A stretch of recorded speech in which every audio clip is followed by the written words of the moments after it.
Let's mic news at 7। America और Israel के संयुक्त हमलों में ईरान के supreme leader Ayatollah Ali Khamenei सहित 550 से ज्यादा लोग मारे गए। हमलों में ईरान की खुफिया एजेंसी के 2 वरिष्ठ अधिकारी सैयद याहिया हमीदी और जलाल पोर हुसैन भी मारे गए। नितांज न्यूक्लियर सुविधा पर भी हमला हुआ।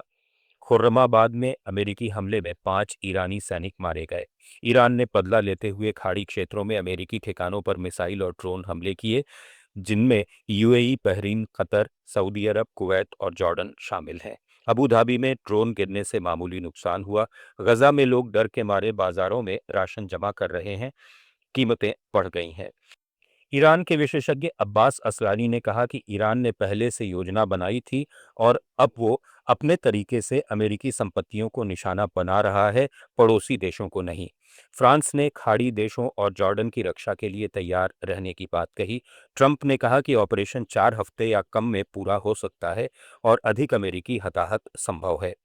युद्ध अब लेबनान तक फैल गया है, जहां इजराइल ने हिजबुल्लाह पर हमला किया। स्थिति और बिगड़ सकती है। भारत और कनाडा के बीच द्विपक्षीय संबंधों में नई मजबूती का संकेत देते हुए दिल्ली में प्रधानमंत्री नरेंद्र मोदी और कनाडाई प्रधानमंत्री मार्क कार्नी की मौजूदगी में भारत के विदेश मंत्री एस जयशंकर और कनाडाई विदेश मंत्री अनीता आनंद ने 3 महत्वपूर्ण एमओयू के डॉक्यूमेंट्स एक्सचेंज किए, जो खनिज सहयोग, नवीकरणीय ऊर्जा के उपयोग को बढ़ावा देने और सांस्कृतिक सहयोग पर केंद्रित हैं।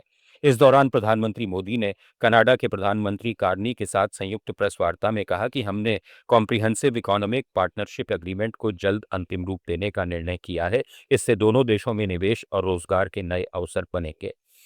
जल्द ही फाइनलाइज करने का निर्णय लिया है। इससे दोनों देशों में निवेश और रोजगार के नए अवसर बनेंगे। कनाडा के पेंशन फंड्स ने भारत में $100 बिलियन का निवेश किया है। यह भारत की ग्रोथ स्टोरी में उनके गहरे विश्वास का प्रतीक है।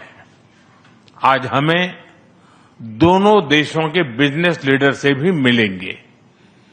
उनके सुझाव हमारी आर्थिक साझेदारी का रोडमैप तय करेंगे। वहीं कनाडा पीएम मार्क कार्नी ने कहा कि पिछले साल कनाडा और भारत की सरकारों के बीच कितना जुड़ाव हुआ है, जितना 2 दशकों से ज्यादा समय में नहीं हुआ। ये सिर्फ एक रिश्ते का नवीकरण नहीं है, ये नई महत्वाकांक्षा, फोकस और दूर की सोच के साथ एक मूल्यवान साझेदारी का विस्तार है। 2 आश्वस्त देशों के बीच एक साझेदारी जो भविष्य के लिए अपना रास्ता खुद बना रहे हैं। As Prime Minister last June, and as you mentioned, a few weeks later, you made time to come to the G7 summit in Alberta, Canada.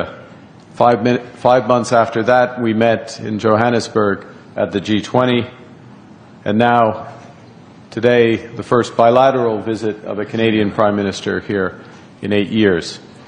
In the intervening months, our foreign ministers have been busy. They've met 5 times. 4 of my ministers have led delegations here to India. Provincial premiers have been here, including Rajasthan के पूर्व मुख्यमंत्री अशोक गहलोत ने जोधपुर के रामस्नेही संप्रदाय से जुड़े करीब 120 श्रद्धालुओं के दुबई में फंसने पर चिंता जताई है।